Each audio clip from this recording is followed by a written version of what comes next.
Hello दोस्तों, एक और नए वीडियो में आपका स्वागत है। ये वीडियो पिछले वीडियो का ही कंटिन्यूशन है।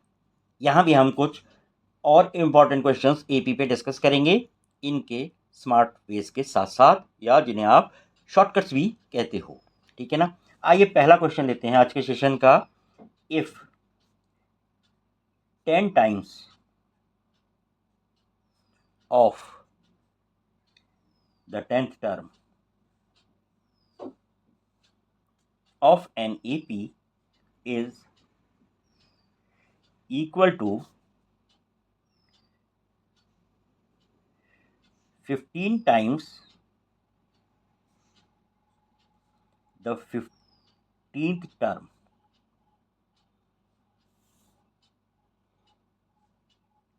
find 25th term. इस तरह के क्वेश्चन भी बहुत बार आते हैं एग्ज़ाम में और आपकी रेफरेंस बुक में भी हैं।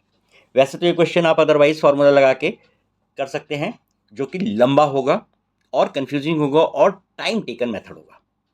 तो यहाँ पर हम एक बात, जो कॉन्सेप्ट है, उसे समझते हैं।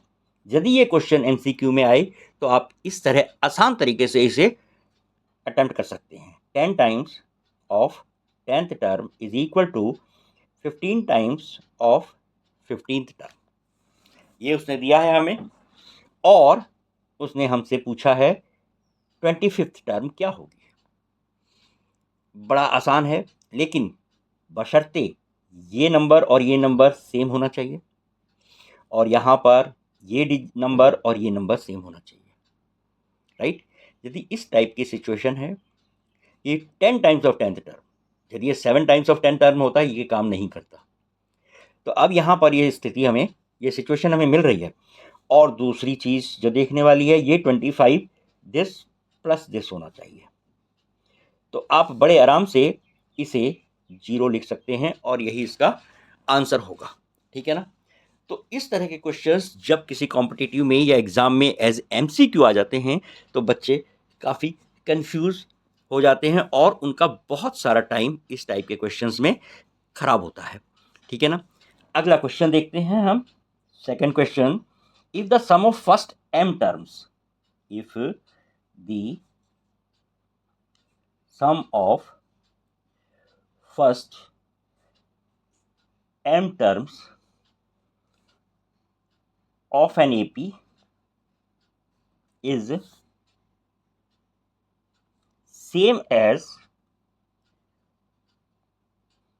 sum of its first n terms, then find the sum of m plus n terms। तो ये क्वेश्चन भी आपको हर रेफरेंस बुक में मिल जाएगा, प्रीवियस ईयर्स पेपर्स में भी देखने को मिलेगा। तो यहाँ बड़ा सिंपल सा कॉन्सेप्ट है। Sum of m terms is equal to sum of n terms जब हो, तो sum of m plus n terms आपका हमेशा 0 आएगा। चाहे m n कुछ भी हो, लेकिन बशर्ते ये इसी फॉर्मेट में हो कि sum of m is equal to sum of n और m प्लस n मांग रहा हो, तो वो 0 होगा। तो इस तरह के क्वेश्चंस में ये थोड़ी सी बातें यदि आप अपने ध्यान में रखेंगे, तो आपके लिए ये बहुत आसान हो जाएंगी चीज़ें। ठीक है ना। अब एक और क्वेश्चन लेते हैं जिसमें बच्चे सचमुच बहुत ज़्यादा परेशान होते हैं। If the ratio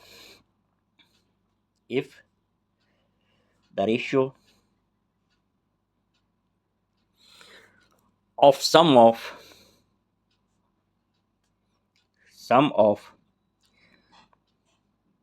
n terms of two APs is 5n plus 4 is to 3n plus 6। इसने रेशियो दिया है यहाँ। ठीक है ना। किसका ratio? Sum of n terms of two APs, दो अलग अलग एपी हैं, बिल्कुल हर बात ध्यान में रहे। और ये क्वेश्चन खास करके बच्चों को मैंने देखा है बहुत ज़्यादा उलझता है, 10 में से 8 बच्चे इसे गलत करते हैं। Find the ratio of its 18th term, 18th term के रेशियो मांगे हैं। सम देकर उसने 18th टर्म के रेशियो मांगे हैं, मतलब एस एन सोल्यूशन है ये। एस एन सपोज पहली sequence upon S n of second AP, इन दोनों का रेशियो जो उसने हमें दिया है वो दिया है 5n+4 अपॉन 3n+6।